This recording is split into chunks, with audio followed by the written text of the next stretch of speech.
Train வடக்குலேருந்து நல்லா ஆறுன அடிச்சிட்டு வந்தது சார். காரக்காட்டு பக்கத்துலேருந்து நல்லா ஆறுனேன். நான் அவுட் சைடு போயிட்டு வரக்குள்ளேயே காதில் வாங்கிட்டு வந்தேன், ஏழைகால் வண்டி வந்துருச்சுன்னு சொல்லிட்டு. ட்ரெயின் வேன் அந்த பக்கத்தில் மரவில் வந்ததை நான் பார்க்க.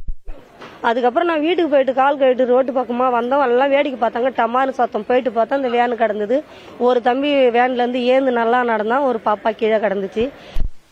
இங்கே போயிட்டு தள்ளி நின்றுது. 2 பசங்க வேன்லேருந்து இறங்கி வந்து ட்ரெயின்லேருந்து கடைச்சிப்பட்டிலேருந்து இறங்கி வந்து காமத்து பண்ண வந்தாங்க. அவங்க எங்கள் ஊருக்காரர் ஒருத்தர் காமத்து பண்ண வந்தார்.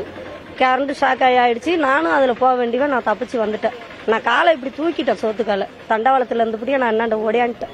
பயந்துன்னு ஓடியாந்து தான் கத்திக்கிட்டு ஓடியாந்தேன். ஐயோ 50 பேர் கலந்துட்டாங்க, ஓடியாங்களாம் காமத்து பண்ணுங்களேன் அப்படின்னு கத்தனேன். எங்கள் ஊர் பசங்களை எல்லாரையும் போயிட்டு போட்டேன். எட்ட நின்னவங்கெல்லாம் ஒரே கத்தி கூப்பிட்டேன். நான் யாருக்கும் சரியா என்ன சத்தம் ஏது சத்தம்னு சரியா புரியாமே நின்ட்டாங்க தெக மாதிரி. அதுக்கப்புறம் தான் ஓடி ஒருத்தரையா தூக்கிட்டு வந்தாங்க எங்கள் ஊருக்காரங்கெல்லாம். அந்த பொம்பளை பிள்ளைய பார்த்ததுமே எனக்கு மூச்சு பச்சு இல்லாமல் ஆயிடுச்சு.